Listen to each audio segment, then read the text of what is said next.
Mahavikas Aghadi vote जिहाद कर रही है, इसे लोगों ने धर्मयुद्ध करना चाहिए, आपका क्या कहना चाहिए?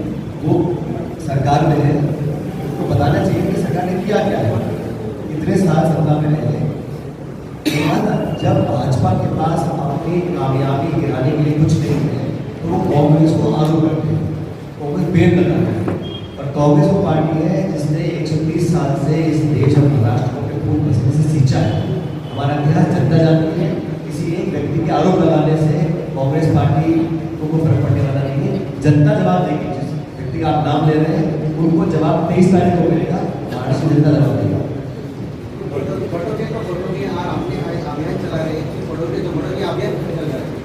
ये अभियान नहीं है, ये हमको करना चाहिए। जो नारे बीजेपी दे रही है वो नकारात्मक नारे हैं। मैं जो बोल रहा हूँ वो भविष्य की पीढ़ी के लिए अच्छा संदेश है। तो जो राजनीतिक लोग हैं, किसी दल में भी हो, इस प्रकार की बातें बोलनी चाहिए ना। लोगों को रोजगार मिले, समृद्धि हो, भाईचारा बढ़े, देश विकसित हो, इस प्रकार की बातें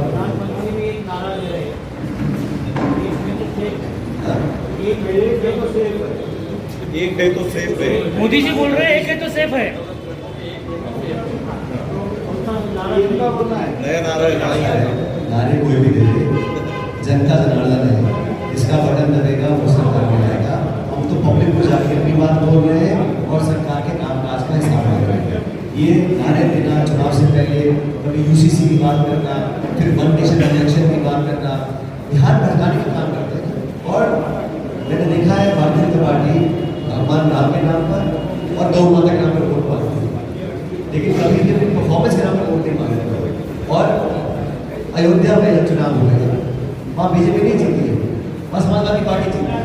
लोग समझ गए हैं कि बार बार वोट कंट्रोल के लिए करने गलत कुछ नहीं। कि महाराष्ट्र में इलेक्शन पूरे जातिवाद और ध्रुवीकरण पे हो रहा है। तेलंगाना में आप बिहार में ऐसा हुआ था, बिहार में जो जाति गणना जो है और जो तेलंगाना में बहुत फर्क है। वहाँ हाईकोर्ट ने ये डिसीजन दिया था कि जाति गणना से कास्ट सेंसस जो करना है एक इंडिपेंडेंट डेडिकेटेड कमीशन करेगी। सो हमने एक इंडिपेंडेंट डेडिकेटेड कमीशन ये कास्ट सेंसस के लिए, जिस तरह हाईकोर्ट तेलंगाना में भी हमने एक बीसी कमीशन डाला था, हाईकोर्ट ने बोला था ऐसा नहीं, आप इंडिपेंडेंट कमीशन डालो, एक डेडिकेटेड कमीशन डालो।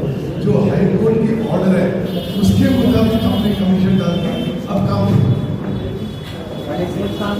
आपके लिए एक सवाल है कि खड़गे जी ने यूपी के कपड़ों के बारे में सवाल उठाया हुआ था। भाजपा की तरफ से उनके सहयोगी जो है वो साधु संत मैदान में उतरे। सवाल ऐसा है कि उत्तर प्रदेश की ये योगी जी है, उनके अपने कपड़े को लेकर सवाल उठाया और वो सवाल के ऊपर जो साधु संतों ने सवाल उठाया। मैंने उनका स्टेटमेंट देखा नहीं है, लेकिन मैं कहना चाहता हूँ योगी जी ने जो स्टेटमेंट दिए थे इस प्रकार की राजनीति को करते हैं, हम लोग चाहते हैं कि जनता समझ जाए कि देश में लोगों को लड़ाने से या बढ़ाने से फायदा नहीं है। ये देश सबका है, सब नागरिक बराबर है, सब धर्म जाति बिरादरी के लोगों को संविधान में अधिकार दिया हुआ है। अमन चैन प्रेम भाईचारा बना रहे। चुनाव में हम मुद्दे और सिद्धांत के साथ चुनाव लड़ें, लोगों के जज्बातों से खेल कर वोट बदलेंगे, उसको हम सही नहीं। महाराष्ट्र में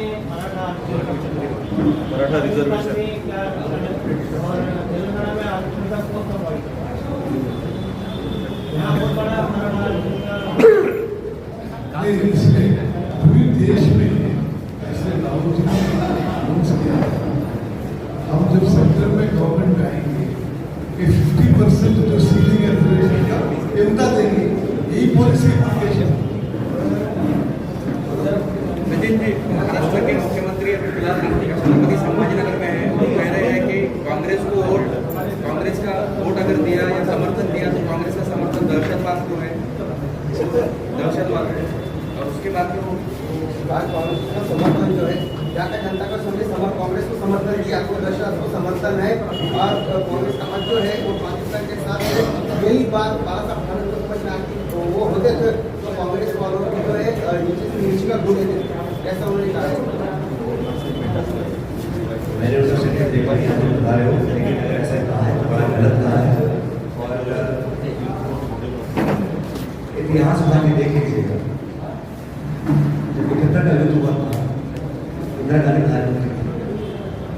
देश की आप बात कर रहे हैं, उस देश के 2 टुकड़े हुए, तो शौर्य, वीरता, समर्पण, त्याग और देश के प्रति प्रेम, इसका सफर कांग्रेस पार्टी को भाजपा से नहीं चाहिए।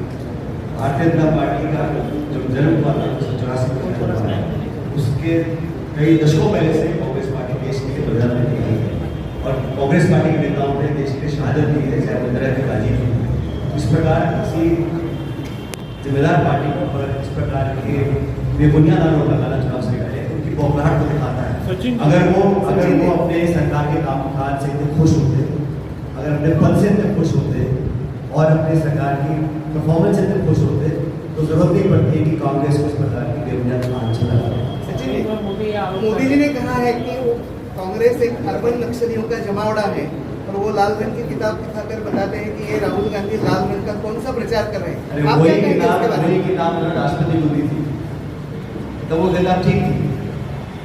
और ये सब पे आरोप लगाते हैं, सब नेताओं में जो भाजपा में नहीं है, जैसी नेता भाजपा में जाता है उसको गंभीर डाल देते हैं। ये ठीक है, ये लाल रंग के बारे में आपका एक्सप्लेनेशन हो गया। जो अर्बन नक्सलियों का जमावड़ा है कांग्रेस, ये जो उनका आरोप है, उसके बारे में आप क्या कहेंगे?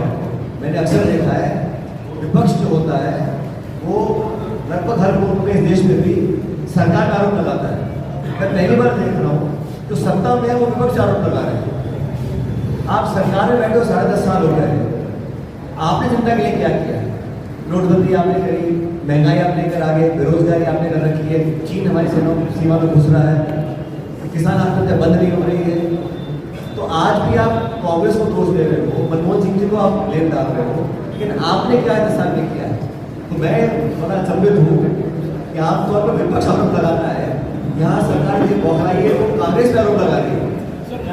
दूसरा था कल पीएम मोदी ने यहाँ के नांदेड़ की सभा में कहा कि ओबीसी का आरक्षण कांग्रेस तोड़ना चाहती है या खत्म करना चाहती है, सिर्फ ओबीसी का आरक्षण। क्या देखते हैं आप? जी, हम लोग चाहते हैं कि एक ट्रांसपेरेंट मूल्यांकन हो, जब जाति जनगणना होगी, जैसा राहुल जी ने कहा, जिसकी जितनी संख्या उनकी भागीदारी होनी चाहिए, लेकिन पता तो पड़े। भारतीय जनता पार्टी सरकार 10 साल से कोरोना का बहाना लेकर सेंसस कितने साल होगा गया, और अगर आपकी इंटेंशन सही है, आपको बोलना चाहिए कि आप कांग्रेस पार्टी सही बोल रही है, आप बुलाना चाहते हो, आप न्यायपालिका में जाकर लटकाना चाहते हो, आपने महिला आरक्षण दिया, डेट नहीं बताई, आरक्षण तो कर दिया, कब लागू होगा वो किसी को पता ही नहीं। तो ये चुनाव से पहले चुनने डालने की बात है, इससे लोग तुरंत छोड़ चुके हैं, लोग सब जानते हैं। तो कांग्रेस पार्टी ना तो किसी के विरोध में है ना किसी के पक्ष में। हाँ, संविधान के दायरे में, कानून के दायरे में हर जाति बिरादरी को अधिकार के मांग रखने का, और जो लीगल है, जो जस्टिफाइबल है, जो डॉक्यूमेंटेड है, जैसा रेड्डी साहब ने कहा, कमीशन के तथ्य आपने डेटा आता है, उसके आधार पर अगर किसी को राहत मिलती है, संविधान में लिखा हुआ है। ये तो बीएसपी वाला मामला हो गया ना, जिसकी जितनी संख्या बारी है उसकी उनकी जिम्मेदारी। अब वो तो बीएसपी वाली थी। उन्होंने क्या कर लिया? अच्छा, तो नारा धीरे से सरकार बनाएंगे केंद्र कभी को, तो आपको जिसको कभी फ्लाइट पे आप चला रहे हैं, तो इसलिए कह रहा है इसको कभी सरकार नहीं बनानी है, कुछ पर नहीं बोल सकता है, लेकिन हम जिम्मेदार पार्टी हैं। राहुल जी ने बहुत सोच समझकर बहुत लंबे समय तक लोगों से चर्चा करी। भारत जोड़ो यात्रा में लाखों लाख लोगों से मिलकर पूछकर, जो नौजवान लड़के लड़कियां थे उनसे सुनकर उन्होंने अपनी पार्टी का राय बनाई है, और कांग्रेस वर्किंग कमेटी ने सर्वसम्मति से इस स्टैंड को अप्रूव किया है। ये पार्टी का ऑफिशियल स्टैंड है, और हम लोग सरकार बनाएंगे। सरकार बनाने के बाद सेंसस होगा और सबको भागीदारी मिलेगी। सचिन जी महाराष्ट्र में गाड़ी बहुत पॉपुलर हो रही है, और उनका ये आरोप है कि ये महाविकास आघाड़ी को देखा नहीं। ये लाडली योजना मध्य प्रदेश में लागू करी थी, 1250 दिए, 3000 से लेके 10,000 तक का वादा किया। आज 1250 भी आधे से ज्यादा लोगों के बंद कर दिया। ये आपने 450 कैसी टर्की बोले थे दी है, ऐसे 2700 रुपये कुंटल गेहूँ, 3100 रुपये कुंटल धान। ये तो कोई आपने भी तो 3000 देने का वादा किया है। इलेक्शन जो थे, 2014 का जो इलेक्शन था, आप देंगे तो सरकार पर बहुत सारे भ्रष्टाचार के आरोप होते, लेकिन ये 10 साल में ये पहला इलेक्शन है जब भ्रष्टाचार का मुद्दा ही नहीं आ रहा है। आप कैसा नहीं आप अगर या छापोगे भ्रष्टाचार का नहीं, मुद्दा नहीं, या भ्रष्टाचार का मुद्दा खत्म हो गया। क्योंकि आप छाप के ऐसा कोई मुद्दा नहीं, मुद्दा है। जनता सब समझ रही है किसके साथ कौन कहाँ से खींच रहा है। मीडिया में छपे ना छपे, लोग सब देख रहे हैं। जनता बहुत समझदार है, जागरूक है, एक एक मतदाता जानता है उसका उम्मीदवार कैसा है, पार्टी कैसी है। तो इस बार पार्टी में जो निखार हुआ है, जो पार्टी टूटी है, अलग अलग हुआ है, इस सबका जवाब जनता देगी। और मैं समझता हूँ जो भी भाजपा के नेता कांग्रेस पे आरोप लगाते हैं, बेबुनियाद आरोप, उसका करारा और मजबूत जवाब 23 तारीख को महाराष्ट्र के लोग देंगे। सचिन जी आखिरी सवाल बहुत